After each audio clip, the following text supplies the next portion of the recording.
تو پھر آپ کو کیا ضرورت پڑی تھی چھوٹے چھوٹے اینٹی کرپشن کے مقدمات میں ان کو 6 ماہ سے جیل میں رکھنے کی، اور آپ کو ان کے 3 MPO کے تحت، کبھی لاہور کے DC 3 MPO میں 1 مہینے کے لیے اندر رکھتے ہیں، کبھی اسلام آباد کے DC ان کا 3 MPO جاری کرتا ہے۔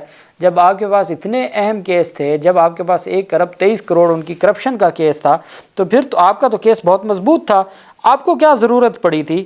لیکن بدقسمتی یہ ہے کہ چونکہ ایسا کچھ ہوتا نہیں ہے اور عوام کو یہ بتایا جاتا ہے۔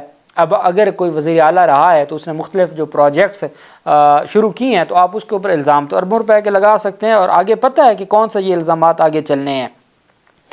دوسری جانب پرویز الہی نے اپنے وکلاء کو ہدایت کی ہے کہ نون لیگ والے نگران حکومت کے افسران کے دفاتر استعمال کر کے اپنی انتخابی کمپین کر رہے ہیں، ان کے خلاف کارروائی کی جائے۔ سابق وزیر اعلیٰ پنجاب اور PTI کے سینئر رہنما پرویز الہی کے وکیل نے کہا کہ اڈیالہ جیل میں پرویز الہی کے ساتھ جیل رولز کے منافی سختیاں کی جا رہی ہیں۔ PTI رہنما کے وکیل سردار عبدالرازق خان نے پرویز الہی سے اڈیالہ جیل میں ملاقات اور اس دوران قانونی امور اور مقدمات کی پیش رفت پر تبادلہ خیال کیا۔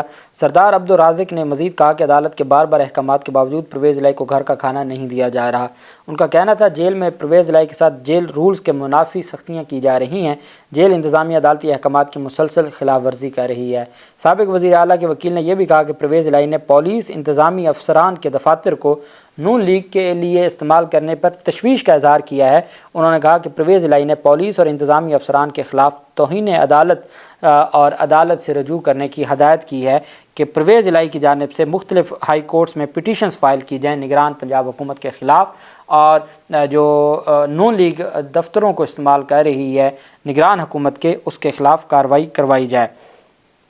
دوسری جانب پاکستان تحریک انصاف کے سابق اسپیکر اور رہنما اسد کیسر، وہ دوسرے مقدمے میں رہا ہوئے۔ 9 مئی سے متعلق یہ مقدمہ تھا، سینٹرل جیل مردان میں وہ تھے، اور عدالت نے کل سماعت کی تھی اور کل فیصلہ محفوظ کیا تھا، اور آج 2 دسمبر کو وہ فیصلہ سنایا ہے۔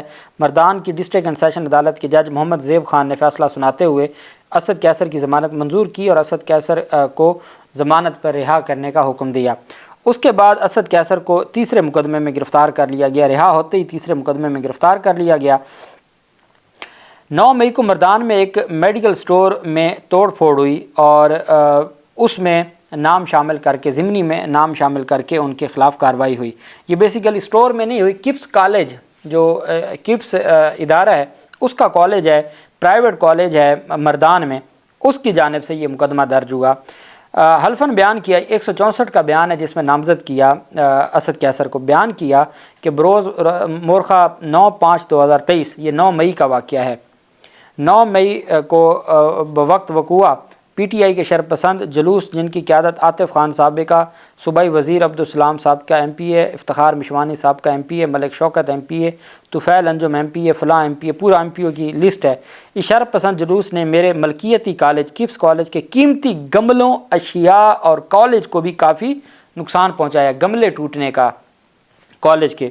پھر اس شرپسند جلوس کے لیڈران اور ورکرز نے پولیس پاک آرمی کے خلاف شدید نعرے بازی کی۔ اس شرپسند جلوس میں ملوث نامعلوم ملزمان کی نسبت بھی میں ابھی تک اپنی معلومات اور تسلی کر رہا تھا۔ اب مجھے پورا یقین اور تسلی ہے کہ بروز وقوع اس شرپسند PTI جلوس نے میرے کالج میں توڑ پھوڑ کی، وہ اسد کیسر ولد سردار بہادر ثوابی کے جو رہنے والے ہیں، سابق اسپیکر ہیں قومی اسمبلی کے، اکسانے اور ایما پر کی اور میرے ملکیتی کپس کالج PRC مردان کو لاکھوں روپے کا نقصان پہنچایا۔ میں اپنے کالج کو لاکھوں روپے کا مالی نقصان پہنچانے کا مقدمہ ان کے خلاف درج کرواتا ہوں، اور ان سب کو میں نامزد کرتا ہوں۔ اور جو یہ 24 نومبر 2023 کو یہ نامزد کیا گیا ہے ایک ضمنی بیان میں، اور وقوع کب کا ہے؟ 9 مئی کا ہے۔ اس میں اب تیسرے مقدمے میں گرفتار کیا گیا ہے۔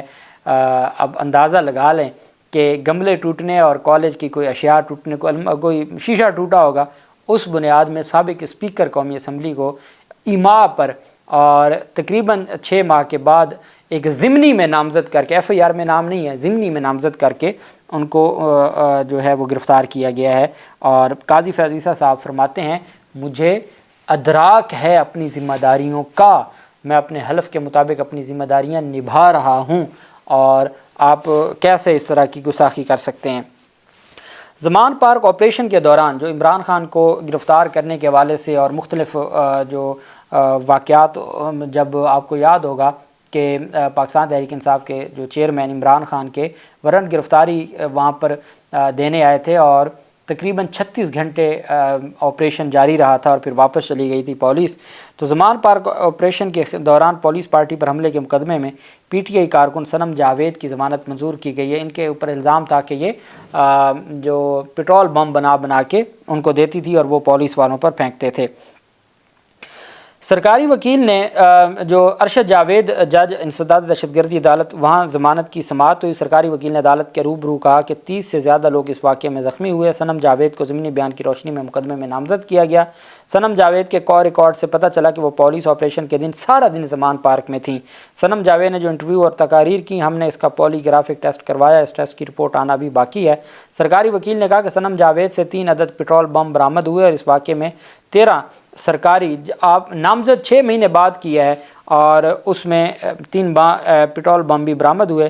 اس واقعے میں 13 سرکاری گاڑیاں جلیں. اسلام آباد پولیس عدالتی حکم پر زمان پارک آئی تھی. کارکنان نے عدالت کی توہین کی. پٹرول بم والے کسی ملزم کی ضمانت نہیں ہوئی. وکیل صنم جاوید نے کہا کہ صنم جاوید کا کسی سیاسی عہدے یا کسی سیاسی لیڈر سے کوئی تعلق نہیں ہے. صنم جاوید سوشل میڈیا ایکٹیوسٹ ہیں.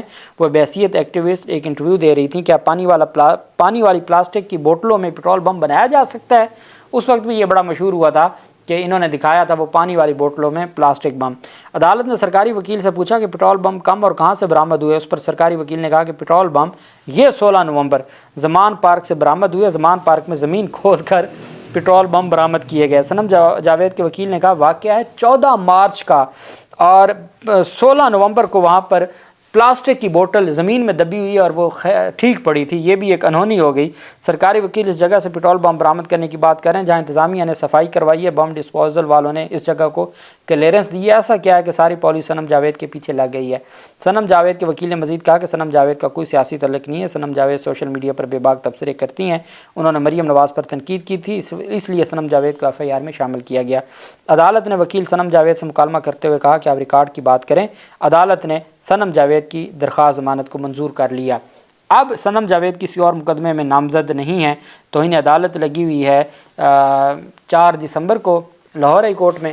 اب دیکھنا یہ ہے کہ عدالت کو ریلیف دیتی ہے نہیں دیتی یا کسی اور مقدمے میں گرفتاری ہوتی ہے.